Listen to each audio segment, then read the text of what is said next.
ఋషికొండ భవనాలకు సంబంధించి నారా చంద్రబాబు నాయుడు గారు ఒక పెద్ద స్కెచ్ సిద్ధం చేసినట్టుగా కనిపిస్తుంది. ఆయనకు ఒక అలవాటైన పద్ధతి ఒకటి ఉంది. ఆయనకు ఒక రాజనీతి ఉంది. ఆ రాజనీతిలో ఇది కూడా ఒక పద్ధతి అంతే. ఏది ఋషికొండకు సంబంధించి ఆయన తీసుకుంటే డెసిషన్.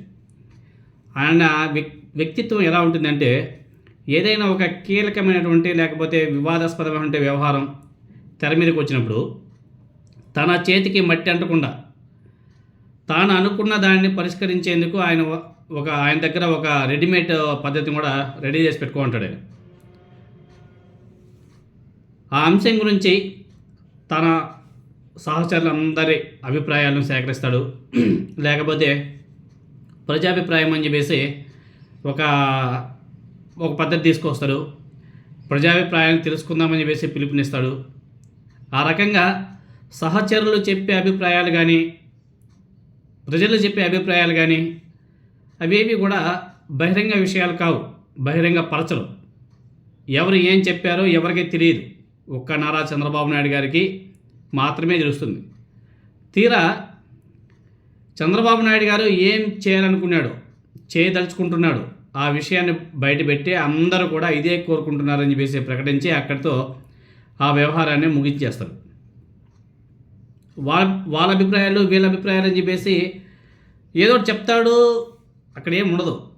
కానీ నారా చంద్రబాబు నాయుడు గారి బుర్రలో ఒకటి ఉంటుంది. దాన్ని ఫైనల్గా ఇంప్లిమెంట్ చేస్తాడు. అదే ప్రజాభిప్రాయం, అదే సహచరుల అభిప్రాయం అని చెప్పేసి ఒక ముద్ర వేసి బయట ఊరేస్తాడు. ఇది చంద్రబాబు నాయుడు గారికి చంద్రబాబు నాయుడు గారి మార్క్ గల రాజకీయం ఇది. ఇవన్నీ ఎందుకు చెప్పుకుంటున్నామంటే, ఇప్పుడు విశాఖపట్నంలో జగన్మోహన్ రెడ్డి గారి ప్రభుత్వం టూరిజం శాఖ కోసం నిర్మించినటువంటి అత్యంత అధునాతనమైనటువంటి అతిథి భవనాల విషయంలో కూడా చంద్రబాబు నాయుడు గారు ఇదే సూత్రం పాటిస్తున్నాడని చెప్పేసి చాలా స్పష్టంగా అర్థమవుతుంది. దేని గురించి చెప్పుకుంటున్నామంటే ఋషికొండ భవనాల గురించి. మొన్న క్యాబినెట్ సమావేశం నిర్వహించారు, గురువారం రోజు అనుకుంటా. ఆ భేటీ తర్వాత మినిస్టర్లతో చంద్రబాబు నాయుడు గారు సుదీర్ఘంగా ఇష్టాగోష్ఠి ముచ్చట్లు కూడా పెట్టుకున్నట్టుగా ఉన్నాడు.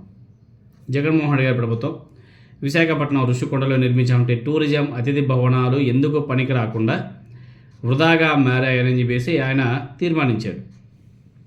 ఇప్పుడున్నటువంటి స్థితిలో వాటిని ఏ రకంగానూ వాడుకోలేమని చెప్పేసి నారా చంద్రబాబు నాయుడు గారు తేల్చి చెప్పేశారు ఆయన ఒపీనియన్.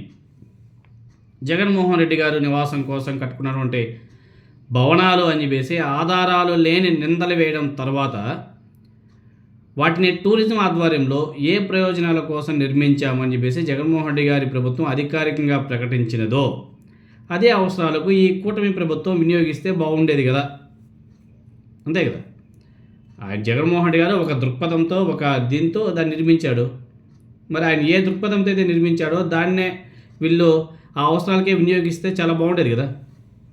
విశాఖపట్నానికి ఒక అంతర్జాతీయ స్థాయి అతిథి భవనాలు టూరిజం ఆధ్వర్యంలో ఉండేవి. అయితే అలా వాటిని సక్రమంగా వాడుకుంటే మంచి నిర్మాణాలు చేపట్టిన క్రెడిట్ జగన్మోహన్ రెడ్డి గారి ఖాతాలోకి వెళ్ళిపోతుంది. ఆయన ఖాతాలోకి వెళ్ళిపోతే మరి చంద్రబాబు నాయుడు గారికి అదేవిధంగా కూటమి ప్రభుత్వానికి వచ్చే లాభం లేదు కదా. బురద చల్లడం కుదరదు కదా. అందుకే ఆయన వెరైటీగా నారా చంద్రబాబు నాయుడు గారు ఒక ప్లాన్ కూడా సిద్ధం వేసుకున్నాడు.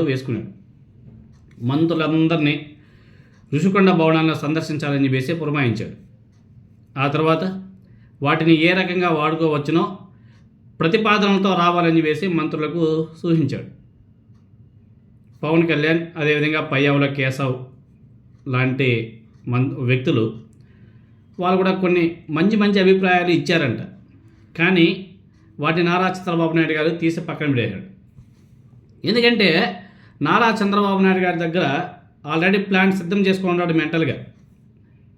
చంద్రబాబు నాయుడు గారి మదిలో ఋషికొండ భవనాలను ఎలా వినియోగించుకోవాలనే విషయంలో ఆయన ఒక స్కెచ్ సిద్ధం చేసుకొని ఉన్నాడు మైండ్లో. తానుగా దాన్ని చెప్పకుండా మంత్రుల నుంచి అభిప్రాయాలు ఆహ్వానిస్తున్నారు.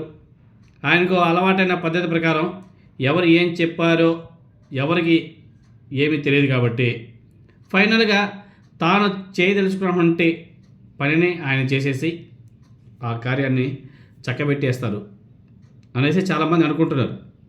ఎందుకంటే ఆయన మైండ్లో ఒక మెంటల్గా ఫిక్స్ అయిపోయాడు, ఆ రుషికొండ భవనాలని ఇలా వాడుకోవాలని చెప్పేసి అనుకున్నాడు.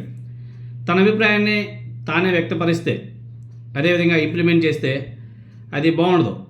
కాబట్టి వీళ్ళందరినీ పిలిపించుకోవాలా, మీటింగ్ పెట్టుకోవాలా, వాళ్ళ దగ్గర నుంచి అంతా కూడా వాళ్ళు చెప్పేదంతా కూడా వినాలా. సరే సరే అంటాడు. ఫైనల్గా ఆయన ఏమనుకున్నాడో అది మాత్రం ఇంప్లిమెంట్ చేస్తాడు.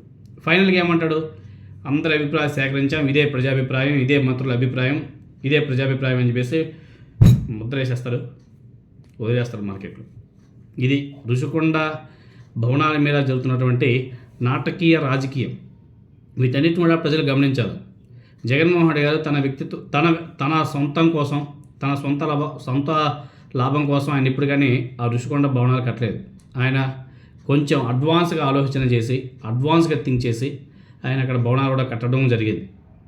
మరి అటువంటి భవనాన్ని కూడా సరిగా యూజ్ చేసుకోలేని పరిస్థితిలో కూటమి ప్రభుత్వం ఉందంటే ఇంకా కూటమి ప్రభుత్వాన్ని ఎంత అసమర్థ ప్రభుత్వంగా మనం పరిగణించాలో ఒకసారి ప్రజలందరూ కూడా ఆలోచన చేయాలి.